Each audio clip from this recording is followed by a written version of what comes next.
Hello students. तो बेटा आज का हमारा टॉपिक है क्या, डाई इलेक्ट्रिक कांस्टेंट। कि आखिरकार हमारा डाई इलेक्ट्रिक कांस्टेंट हमारा होता क्या है।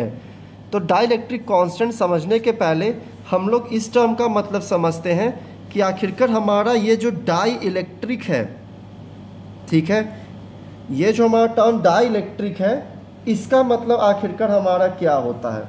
तो डाई इलेक्ट्रिक का मतलब होता है एक वैसा मटेरियल जो कि हमारा इंसुलेटिंग हो। मतलब कि हम क्या बोल सकते हैं इसको, that it is an insulating material या फिर पुअर कंडक्टर। अब ये इंसुलेटिंग मटेरियल होता है या फिर ये पुअर कंडक्टर होता है, लेकिन इस डाई इलेक्ट्रिक की एक बहुत ख़ास बात होती है। इसकी ख़ास बात आपकी ये होती है कि जब हम इस पर वोल्टेज डालते हैं, that means when we apply a voltage on this dielectric, ठीक है, तो उसके अंदर आपका कंडक्टिविटी थोड़ा सा प्रोड्यूस होता है। क्या बच्चों, कि जब हम इस पर अप्लाइड वोल्टेज डालते हैं तो इस पर हमारा थोड़ा सा कंडक्टिविटी प्रोड्यूस होता है। तो और उसी कंडक्टिविटी प्रोड्यूस होने से हमें जो टर्म मिलता है वो हमें क्या मिलता है, डाई इलेक्ट्रिक कांस्टेंट। ठीक है, इसका डेफिनेशन के फॉर्म में हम लोग बात करते हैं तो शायद आपको ये ज़्यादा क्लियर होगा कि आखिरकार हमारा ये डाई इलेक्ट्रिक कांस्टेंट होता है क्या आखिरकार। ठीक है, तो हम लिख सकते हैं that it determines the amount of energy that a capacitor can easily store when a voltage is applied to it। मतलब कि ये हमको क्या बताता है dielectric constant, that it is the amount of energy that a capacitor can easily store when a voltage is applied to it। ठीक है, अब हम बात करते हैं इसके डिनोशन की। So it is denoted by के, कैपिटल के और ई आर। ठीक है, जो कि हमारा ई आर हमारा क्या हो जाता है, परमिटिविटी ऑफ मीडियम। एक तो आपने एप्सिलॉन नॉट पढ़ा था, परमिटिविटी ऑफ फ्री स्पेस। हम लोग डाई इलेक्ट्रिक कांस्टेंट को हम क्या लिख सकते हैं, E R, that is permittivity of medium के टर्म में भी हम इसको डिनोट कर सकते हैं। ठीक है, अब हम बात करते हैं कि आखिरकार ये जो हमारा डाई इलेक्ट्रिक होता है हमारा ये आखिरकार बनता किस चीज़ से है। ठीक है, तो इसके बनने के पहले हम दो कॉन्सेप्ट्स की बात करते हैं कि हमारे पास दो टाइप के मॉलिक्यूल्स होते हैं। एक होता है हमारा पोलर मॉलिक्यूल्स और दूसरा हमारा होता है non polar molecules. That means chemistry में आप जो भी मॉलिक्यूल्स के बारे में पढ़ते हैं, CO2, H2O, NaCl, ये या तो आपके पोलर मॉलिक्यूल होंगे या तो आपके ये नॉन पोलर मॉलिक्यूल होंगे, और इसी मॉलिक्यूल्स के हेल्प से हम लोग डाई इलेक्ट्रिक बनाते हैं। अब हम लोग जानते हैं कि आखिरकार हमारा पोलर मॉलिक्यूल क्या होता है। सबसे पहले हम लोग ये समझने की कोशिश करते हैं कि आखिरकार हमारा पोलर मॉलिक्यूल क्या होता है। ठीक है, तो if the centre of positive and negative charge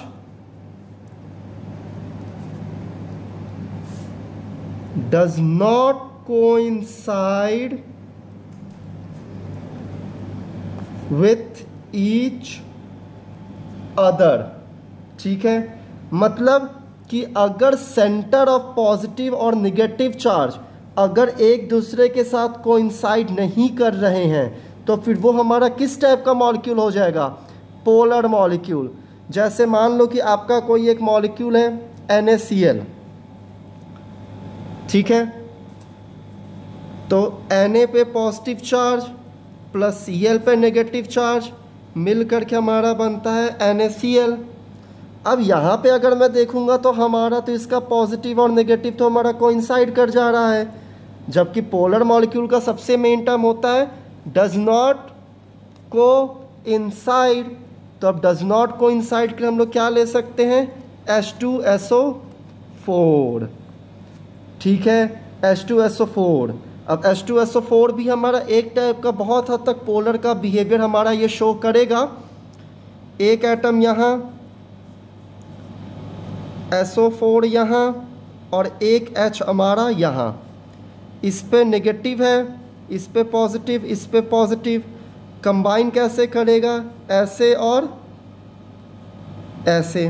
तो दैट मीन्स अगर आप देखोगे तो यहाँ पे इन दोनों का सेंटर इसके साथ एग्जैक्टली कोइंसाइड हमारा नहीं कर रहा है।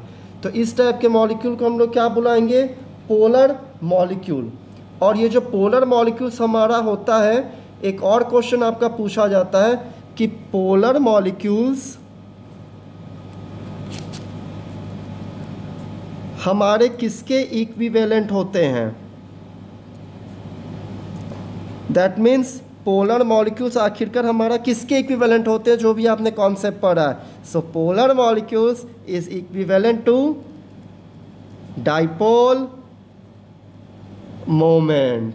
जो आपने डाइपोल पढ़ा है वो डाइपोल के इक्वल आपका क्या होता है, पोलर मॉलिक्यूल इक्विवेलेंट होता है।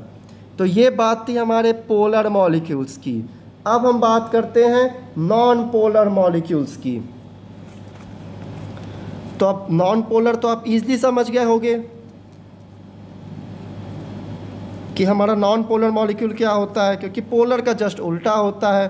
That is if the centre of positive and negative charge coincide with each other। That means जब सेंटर ऑफ पॉजिटिव और नेगेटिव चार्ज एक दूसरे के साथ कोइंसाइड करेंगे तो वो हमारा क्या हो जाएगा, नॉन पोलर मॉलिक्यूल। और जब सेंटर ऑफ पॉजिटिव और नेगेटिव चार्ज एक दूसरे के साथ कोइंसाइड नहीं करेंगे तो वो हमारा क्या हो जाएगा, पोलर मॉलिक्यूल्स। ठीक है, तो ये था हमारा पोलर और नॉन पोलर मॉलिक्यूल्स के बारे में। अब आगे हमारा एक टर्म है पोलराइजेशन। क्या टर्म है हमारा, पोलराइजेशन।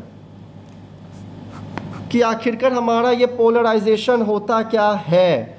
ठीक है, तो पोलराइजेशन बेसिकली हम लोग को पोलर मॉलिक्यूल से मिलता है और हम इसको कैसे डिफाइन करते हैं, that polarization is dipole moment per unit volume, या फिर polarization is equal to dipole moment upon volume, या फिर P by V small p, P small p by V, या फिर अगर हम एक क्यूबॉइड लें जहाँ हमारा लेंथ ब्रेथ और हाइट तीनों इक्वल है, so polarization is equal to P by A cube. तो ये टर्म होता है हमारा क्या, पोलराइजेशन। ठीक है, अब इसके बाद आपका एक अगला टर्म आता है, वो हमारा क्या होता है कि आखिरकार पोलराइजेशन हमने जान लिया, तो फिर हम लोग का पोलराइजेशन डेंसिटी क्या होगा। ठीक है, कि आखिरकार पोलराइजेशन तो हमने जान लिया कि polarization is dipole moment per unit volume, तो फिर ये पोलराइजेशन डेंसिटी हमारा क्या होगा। तो ये पोलराइजेशन डेंसिटी हमारा डाई इलेक्ट्रिक के साथ रिलेशनशिप में आता है। ये भी हमारा कैसे हम इसको डिफाइन कर सकते हैं, dipole moment of dielectric per unit volume of dielectric, या फिर और polarization is equal to dipole moment of dielectric upon volume of dielectric. तो अगर आपसे कोई पोलराइजेशन पूछेगा तो that will be just your dipole moment per unit volume in case of polar molecule, whereas polarization density is dipole moment of dielectric upon volume of dielectric. ठीक है बच्चों, अगले क्लास में हम लोग discuss करेंगे कि आखिरकार डाई इलेक्ट्रिक के बारे में हमने पढ़ा है तो इसका कैपेसिटेंस पे हमारा क्या असर पड़ सकता है। ठीक है, थैंक यू क्लास।